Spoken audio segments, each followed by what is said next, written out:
naik pesawat? Pernah Kak, aku pernah. Oh ya? Kapan itu? Kemana kalian waktu naik pesawat? Aku terakhir naik pesawat sebelum pandemi sih Kak, ke Bali waktu itu. Wah, pasti seneng ya. Iya. Adik-adik kemana nih naik pesawatnya? Oh, ada yang bilang ke Jepang. Wah, keren.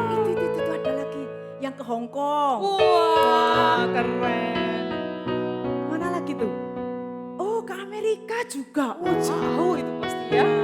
Gimana sih rasanya waktu kalian duduk di pesawat, terus pesawatnya mulai naik terbang? Kak Rizka gimana rasanya? Waktu itu Kak ya, aku kayak perutnya goyang-goyang gitu waktu Ya? pesawatnya mulai take off kan. Setelah itu kayak geli-geli gitu sih rasanya. Wah, adik-adik juga merasa geli nggak? Nah, pasti seneng juga ya walaupun geli ya.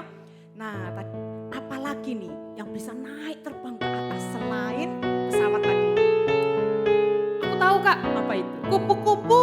Ya, yang cantik itu ya, kupu-kupu. Adik-adik juga mau jawab itu Apa Kak. itu? Apa itu? Balon. Oh, benar. Balon udara itu bisa naik terbang tinggi. Terus apa lagi? Layangan Kak, layang-layang Benar, itu. Benar, layang-layang bisa terbang tinggi sekali. Sama ya. burung. Ya, burung juga. Terus itu ada juga tuh yang bisa terbang sampai ke bulan. Apa itu ya? Apa ya? Oh, adik-adik ada yang tahu apakah namanya? Roket. Betul Wah, sekali, hebat. hebat semuanya. Nah, tadi yang kita sebutkan itu benda-benda itu semua memang bisa naik ke atas. Tapi kita tidak pernah mendengar ada manusia yang bisa terbang naik ke atas. Kenapa nggak bisa ya? Iya, karena ada gaya gravitasi bumi. Jadi tidak ada manusia yang bisa naik tinggi ke atas tanpa naik pesawat. Gini Kak, aku kan pernah lihat itu di bioskop sama di TV juga. Superman sama Iron Man bisa terbang Kak. Nah, iya adik-adik, bener ya? Itu kan di bioskop kan ya, cuman dongeng kan? Bener, itu bukan beneran. Tapi di dalam Alkitab yang kita tahu, semua yang dikatakan Alkitab pasti benar. Dalam Alkitab ada seseorang yang bisa melawan gaya gravitasi bumi dan naik tinggi sekali sampai tertutup awan. Siapa yo dia? Siapa ya? Alkitab ya? Ya, Ada yang mau jawab itu Kak? Siapa namanya? Betul, Yesus. iya, Yesus. Hanya Yesus yang bisa melawan gaya gravitasi ke bumi dan naik tinggi-tinggi sekali. Yeay.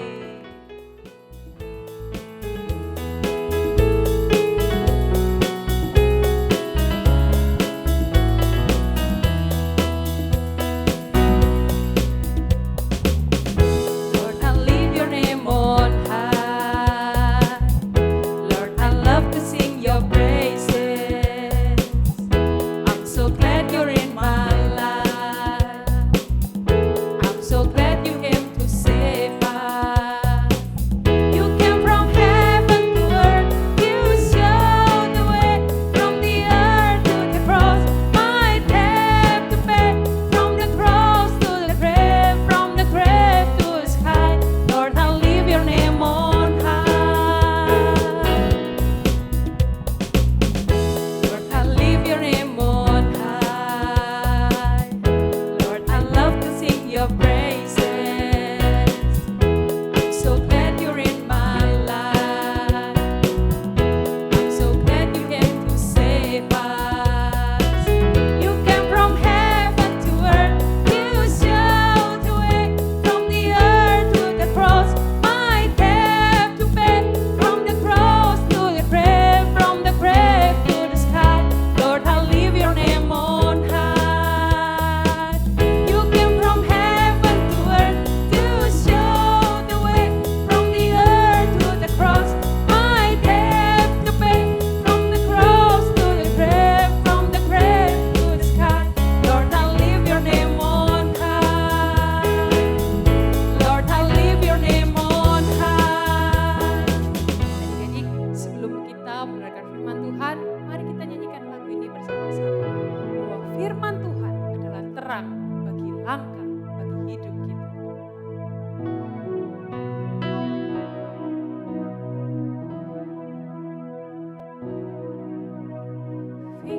Firman-Mu pelita bagi kakiku, terang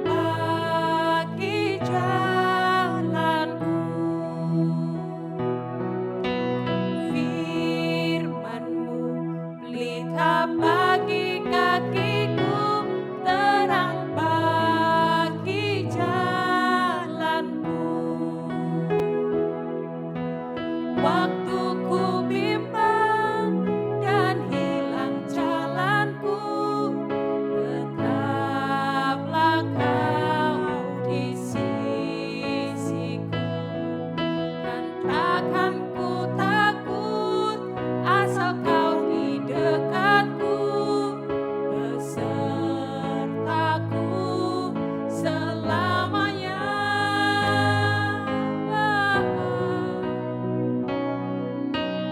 Firman-Mu pelita bagi kakiku, terang bagi jalanku.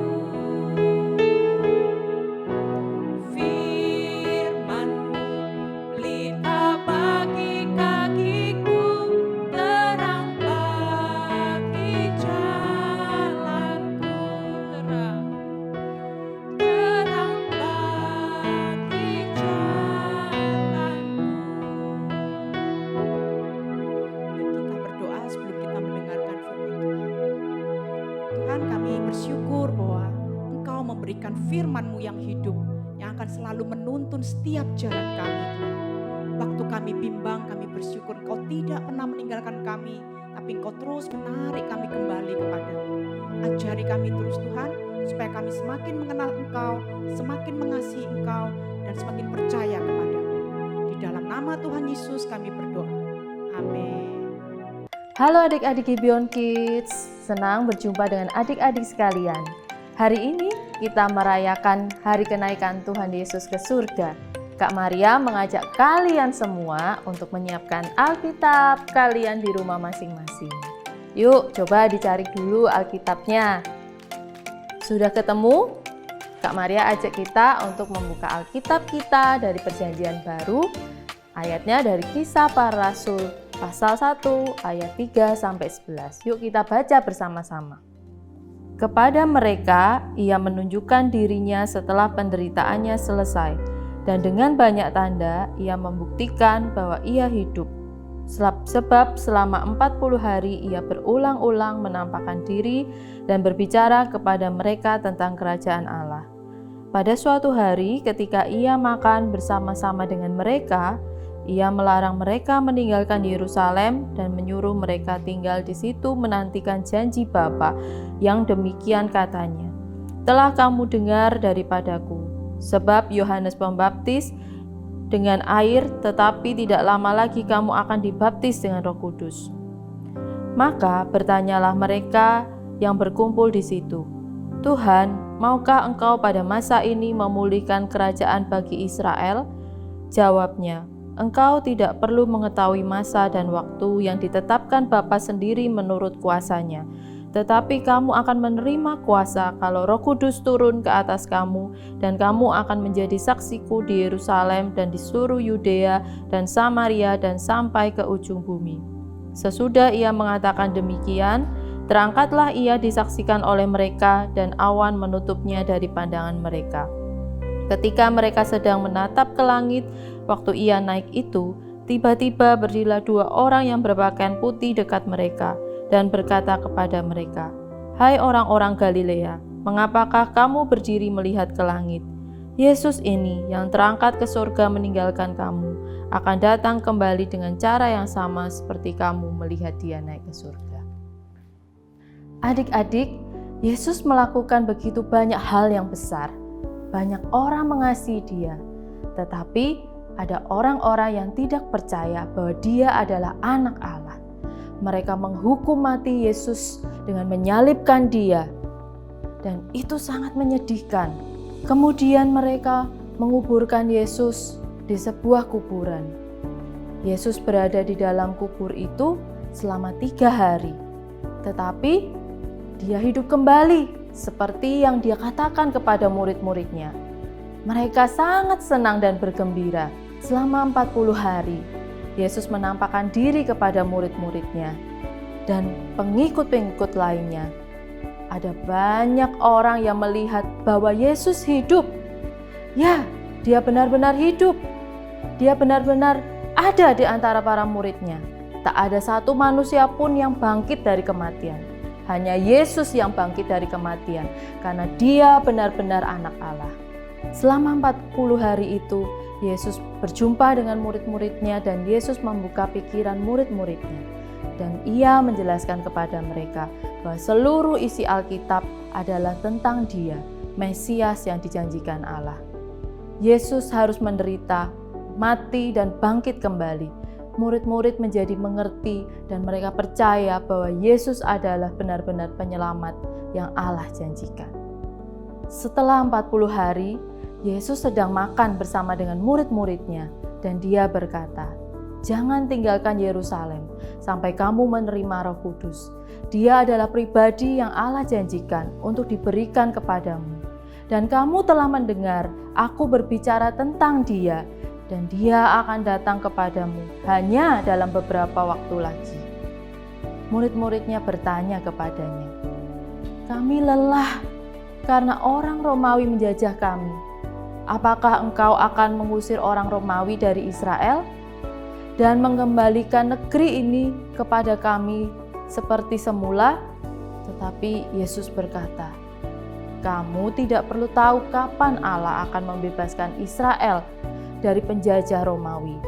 Tetapi ini yang perlu kamu ketahui, bahwa Roh Kudus akan datang kepadamu. Dia akan memberimu kekuatan, dia akan memberimu keberanian, sehingga kamu dapat memberitahu semua orang tentang aku. Dan aku ingin kamu memberitahu tentang orang-orang di negeri ini dan bahkan orang-orang di seluruh dunia semua hal yang aku ajarkan kepadamu tentang Allah dan tentang bagaimana aku mati dan menanggung hukuman atas dosa-dosa mereka, sehingga mereka juga dapat percaya dan diampuni." Setelah Yesus mengatakan hal ini, dia terangkat ke langit. Dia naik begitu tinggi sehingga dia mencapai ke awan-awan dan para murid tidak dapat melihat dia lagi. Yesus naik ke surga di balik awan dan dia duduk di sebelah kanan Allah. Para murid masih melihat ke atas dan para murid terus menatap ke langit. Tetapi ketika mereka menatap ke langit, tiba-tiba 2 orang malaikat muncul di samping mereka. Malaikat itu berkata, "Teman-teman, mengapa kamu melihat ke langit? Suatu hari nanti Yesus akan kembali dengan cara seperti yang kamu lihat pada waktu dia pergi." Nah, adik-adik, kita tahu bahwa seluruh isi Alkitab adalah tentang Yesus. Dia Mesias yang dijanjikan Allah. Yesus mengajar orang-orang untuk mengenal Allah. Ia menderita, mati, dan bangkit kembali. Setelah pekerjaannya selesai, Yesus kembali ke surga dan duduk di sebelah kanan Allah Bapa. Ketika kita percaya kepadanya, maka kita semua mendapatkan pengampunan dari Tuhan dan kita dijadikan anak-anak Allah. Ini adalah kabar yang begitu baik. Dan meskipun Yesus telah kembali ke surga, Ia tidak meninggalkan kita sendirian. Ia mengirimkan Roh Kudus untuk tinggal di dalam kita dan Roh Kudus mengajari kita untuk melakukan hal yang benar. Dia juga membuat kita berani untuk memberitahu kepada orang-orang sekitar kita, kepada keluarga kita, teman-teman kita, dan Dia juga memberikan kepada kita pertolongan sehingga kita dapat menceritakan dengan tepat tentang Yesus kepada orang lain. Dan suatu hari nanti Tuhan Yesus akan kembali untuk memperbaiki semua yang sudah dirusak oleh dosa dan membawa kita tinggal bersamanya. Adik-adik, hari ini kita juga mau menghafal ayat kunci kita bersama-sama ya, yang diambil dari Yohanes 3 ayat 16. Karena begitu besar kasih Allah akan dunia ini, sehingga Ia mengaruniakan anaknya yang tunggal, supaya setiap orang yang percaya kepadanya tidak binasa, melainkan beroleh hidup yang kekal. Nah adik-adik, kita bersyukur karena Yesus telah mati bagi kita, Dia telah bangkit dan sekarang Dia naik ke surga dan Dia tidak meninggalkan kita, tetapi Dia memberikan Roh Kudus-Nya kepada kita untuk menolong kita menjadi saksi-saksinya yang setia dan terus memberitakan tentang Injilnya. Kita perlu bersukacita karena kita tahu bahwa Yesus selalu bersama kita dan Roh Kudus-Nya selalu menyertai hidup kita. Tuhan Yesus memberkati kita semua.